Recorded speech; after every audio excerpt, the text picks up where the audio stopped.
petite exploration des comparatifs entre des tarots de Marseille et Rider. On est toujours chez les bâtons, on arrive à la fin de la série des numériques des bâtons puisqu'on aborde le 10.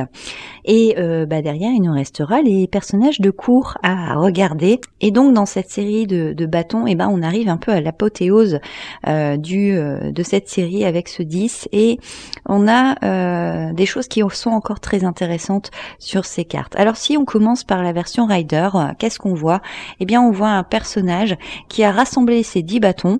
Donc, on peut supposer, par rapport à la carte d'avant, et si vous n'avez pas vu la vidéo sur le 9 de bâton, je vous invite à aller la revoir, mais que le personnage finalement a pensé ses plaies, il a pensé ses blessures, il a retrouvé de l'énergie, il a rassemblé ses bâtons et quelque part il s'est remis en route, il s'est remis en mouvement, il s'est remis en marche. Et c'est quelque chose qu'on voit aussi chez le Marseille.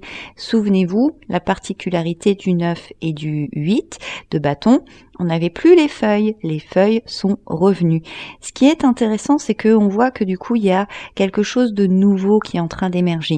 Et là, moi, je vais attirer votre attention parce que on entend toujours dire les 10 sont une fin de cycle. La question que moi, j'ai envie de vous poser, c'est est-ce que c'est une fin ou est-ce que c'est un commencement ? Est-ce que une fin n'implique pas par essence le commencement de quelque chose ?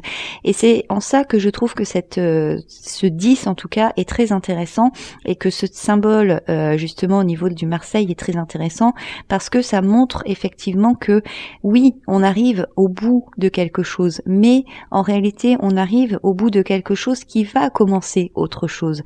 Et donc c'est vraiment intéressant dans le sens où quelque part, on se rend compte que la vie est un éternel recommencement, que quand on a fait quelque chose, on est parti d'un point de départ, mais le but ultime de ce qu'on va trouver en parcourant ce chemin, c'est pas forcément ce à quoi on avait pensé à la base. Ici, dans cette représentation Rider, on a une espèce de ville en fond qui est encore loin, et quelque part, c'est un peu le retour au bercail. On revient en fait chez soi. On a fait toute une série d'épreuves. Il faut pas oublier que au tout départ de cette série, dans la version Rider, on avait le voyageur, on avait celui qui partait justement de son château, de son logement pour aller découvrir le monde. Et au cours de cette exploration, il a accumulé les bâtons, c'est-à-dire les épreuves, les difficultés, les savoir-faire, il a accumulé de l'expérience et là, il revient avec toute cette expérience, il revient avec tout ce qu'il a appris, tout ce qu'il a fait, tout ce qu'il a enduré aussi. Et ici, on est dans quelqu'un qui marche derrière ses bâtons. C'est pas, il les porte pas comme le poids du monde sur ses épaules. En réalité, il le porte et c'est devant lui. Donc, on voit que ces bâtons, c'est à la fois quelque chose qu'il a accumulé, mais qu'il l'encombre aussi. Parce qu'aujourd'hui, finalement, il marche. Alors, il a l'air très décidé. Il sait exactement où il va parce qu'il sait où il habite. Mais on voit aussi que il le tient en avant comme si il voulait que la première chose que on voit quand il arrive chez lui, c'est ce qu'il a fait. C'est pas qui il est devenu, c'est pas qui il est profondément, c'est pas sa personne, c'est ce qu'il a fait. Et ça, c'est très important pour la famille des bâtons. C'est-à-dire que on existe parce que on fait quelque chose, parce que on a agi, parce que on a créé quelque chose. Avec le bâton version Marseille, donc on a la réapparition de ces fameuses feuilles. Alors avant de parler des feuilles, je vais quand même attirer votre attention sur cette grosse palissade. Cette palissade, elle est encore très consistante, elle est très grosse, mais on remarque aussi que le cœur a grandi, le jaune a rétréci, donc par rapport au 9, mais il y a vraiment ce côté encore une fois opaque. Il y a encore ce côté un petit peu de résistance. On reste dans l'endurance, on reste dans la résistance, on reste dans quelque chose où on a construit quelque chose de solide, quelque chose de durable. Mais on a aussi 2 autres bâtons qui apparaissent. Et c'est la grande différence avec les autres bâtons pairs, que ce soit le 2, le 4, le 6 ou le 8, c'est qu'on n'a pas de fleurs. On aurait pu s'attendre à avoir une nouvelle fleur à nouveau, mais non, on a 2 bâtons. Et ben en fait pourquoi? Parce que ici on arrive justement dans quelque chose qui est en train de se terminer, dans une espèce d'aboutissement de quelque chose. Mais on remarque que ces deux bâtons, ils sont blancs. Non seulement ils sont tout blancs, mais en plus ils sont un petit peu encerclés comme si on avait mis des colsons, quoi. Un peu, ils sont indissociables. Et ça montre aussi en réalité que finalement on a créé quelque chose et aujourd'hui on est dans un état où finalement on en fait quoi tout ça, c'est quoi mes possibilités, c'est quoi mes choix, et on retrouve la même symbolique ici. On a à nouveau des espèces de fers de lance mais qui sont beaucoup plus arrondis, ils sont complètement blancs, ils sont purs, ils sont neutres, c'est-à-dire que ici on est déjà un petit peu dans la création de c'est quoi mon prochain projet. En réalité on voit les feuilles qui sont réapparues et on retrouve la même position des feuilles qu'au tout début, c'est-à-dire ce côté de j'ai envie de passer à l'action, mais d'abord je dois déterminer dans quelle direction je vais agir et qu'est-ce que je vais faire, parce qu'avec ce 10 de bâton, on n'a pas encore eu l'idée, l'as n'est pas encore passé par là. C'est la différence avec le 2 de bâton. Avec le 2 de bâton, on avait eu une idée et du coup on était vraiment en train de réfléchir de comment on va agir, parce que cette idée, j'ai envie de la faire grandir, j'ai envie qu'elle se développe, j'ai envie de réussir cette idée. Mais ici, on n'est pas encore passé par cet as de bâton, on est dans le côté de finalement j'ai atteint mon objectif, et cet objectif il m'ouvre aussi des perspectives nouvelles, des perspectives que j'avais pas envisagées avant, et aujourd'hui j'en fais quoi de ces perspectives? Et c'est ça en fait le 10 de bâton. Donc ici, on a vraiment deux représentations qui, pour moi, sont très complémentaires du 10 de bâton. C'est-à-dire ce côté de j'existe parce que j'ai agi, j'existe parce que j'ai été au bout des choses et finalement j'ai découvert dans ce projet, dans ce voyage, tout ce que j'avais besoin d'apprendre dans l'action et dans le faire.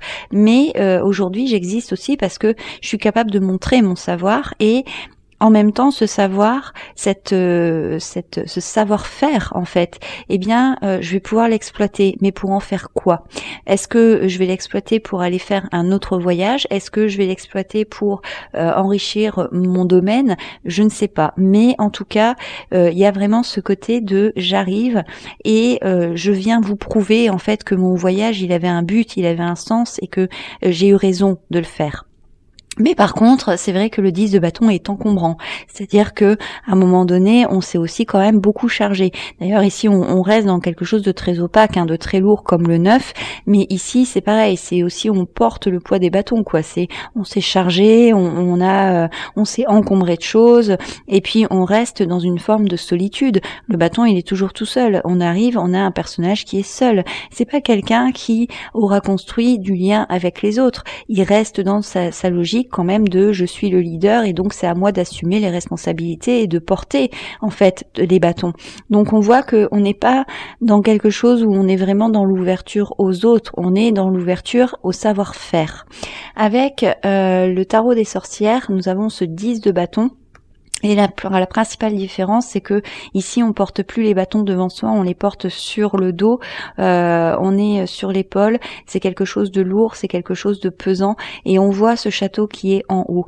Et on voit aussi que finalement ces bâtons sont à la fois une bénédiction et à la fois une malédiction, parce que ces bâtons, ça représente tout ce qu'on a accompli, tout ce qu'on a fait, ça représente finalement toutes les batailles qu'on a menées, mais le chemin pour aller montrer aux autres ce qu'on a fait et notre savoir-faire et de quoi on est capable, il est encore long et il est épuisant.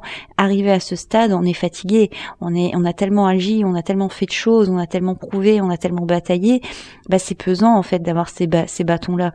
Et c'est ce moment en fait où on est vraiment au bout du bout. En fait, physiquement, on est au bout du bout et finalement, on s'est mis une responsabilité, on s'est mis une charge sur les épaules qui est tellement importante parce qu'on n'a pas su déléguer aussi, parce qu'on n'a pas pu on n'a pas été capable de partager aussi les responsabilités avec les autres. Donc c'est à qui de porter les bâtons? C'est à nous.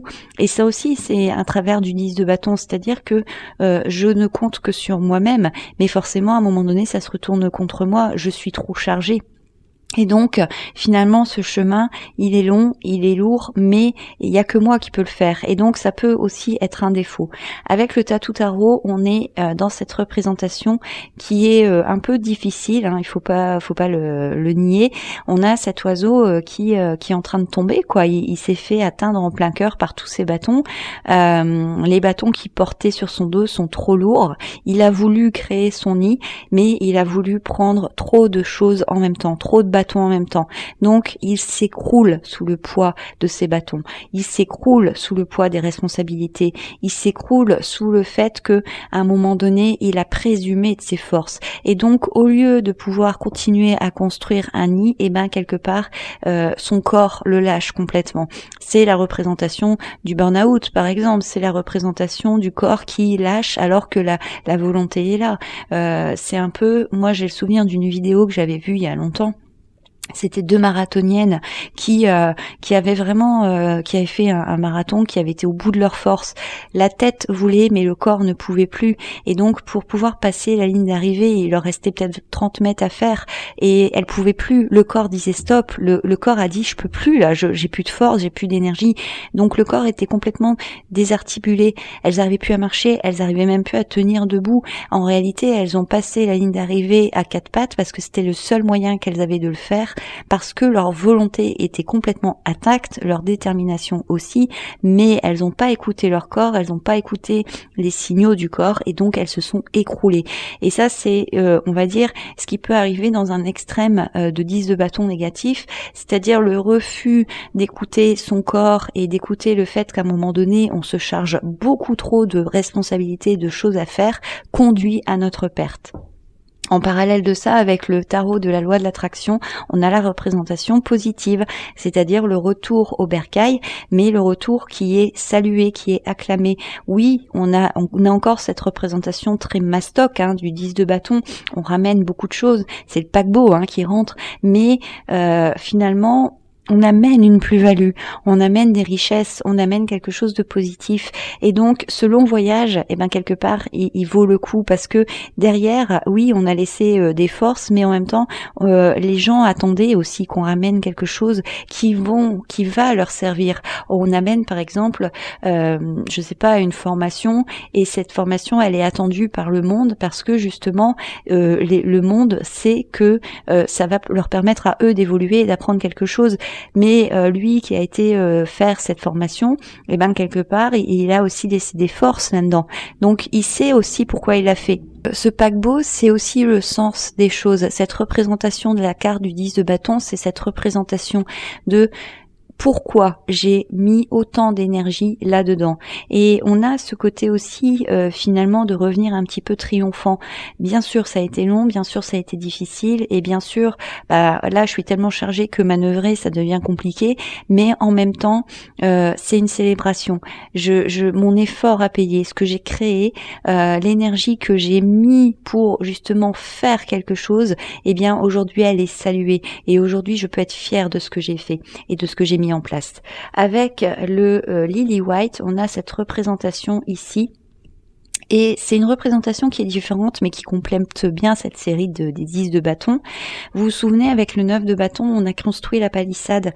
On demandait en fait que tout le monde monte patte blanche, et on voulait surtout pas que quelqu'un puisse venir piétiner ce qu'on avait construit. Et le problème, c'est qu'à un moment donné, on a mis tellement de palissades qu'on s'est enfermé en fait dans son propre jardin d'Éden. Mais du coup, on a tellement empêché les autres d'entrer que les autres sont devenus un danger extrême. Et donc, on a l'impression qu'il y a des ombres partout, et que on est complètement à la merci. On devient parano, on devient complètement seul, encore une fois. Il y a ce côté de les autres sont un danger, et on s'est tellement barricadé que finalement c'est devenu une croyance. Les autres sont un danger et les autres vont venir m'attaquer. On a ce sentiment d'extrême solitude parce qu'à un moment donné on n'a pas été capable de faire confiance. Et ça, c'est très 10 de bâton aussi, ce côté de j'ai pas été capable de faire confiance. C'est ce côté de à un moment donné, comme je suis pas capable de partager les tâches, tâches, de partager les responsabilités, de déléguer, etc., eh bien, je me retrouve un petit peu prise au piège de mon propre schéma de fonctionnement. Les autres vont venir pour prendre ma place, mais les autres vont aussi venir me demander des conseils, des services, sauf que moi, là, je suis tellement dans un état où finalement je suis plus capable de gérer que même répondre à quelqu'un pour conseiller, pour donner une indication, etc., j'en suis plus capable. Et donc, je m'isole complètement et je tombe dans une espèce de profondeur où j'arrive plus à discerner en fait quoi que ce soit, et où finalement pour moi la vie est vraiment sombre, quoi. Je me suis épuisée. J'ai donné toutes mes forces dans un projet, dans un travail, et en réalité ça s'est retourné contre moi, et le travail a pris le dessus sur moi. C'est plus moi qui donne cette motivation et cet élan parce que j'ai un idéal, mais c'est le travail qui me vampirise, et c'est le travail qui vraiment me prend mon énergie, et j'existe vraiment parce que j'ai travaillé, j'existe par mon savoir-faire, mais du coup le savoir-faire se retourne contre moi parce que j'ai plus d'identité quelque part. Donc ici dans ces 10 de bâton, ce qui est très intéressant, c'est qu'on a vraiment les multifacettes de ce 10 de bâton, mais encore une fois, c'est juste une étape supplémentaire. Ça veut pas dire que c'est une finalité, parce que derrière on va pouvoir justement aussi faire autre chose. Et ici on le voit bien, ce paquebot rentre au port, mais ça veut pas dire qu'une fois qu'il est au port, il va rien se passer. Non, on va décharger le contenu, on va décharger les marchandises, et du coup, on va créer un nouveau cycle, une nouvelle étape, une nouvelle chaîne. Donc, il y a aussi ce côté de continuité dans les arcades mineures, et ce côté de, à un moment donné, on a fait cette action, on a fait quelque chose, et aujourd'hui, on va passer sur une autre étape, justement, du projet. Donc voilà ce que je pouvais vous dire sur ce 10 de bâton. N'oubliez pas de vous abonner à la chaîne et d'activer la petite cloche pour avoir la suite de ces vidéos. N'oubliez pas de liker la vidéo et de vous me laisser un petit commentaire si la vidéo vous a plu ou si vous avez des questions. Et puis nous on se retrouve bientôt pour la suite de cette série. Comme d'habitude, prenez soin de vous. Ciao!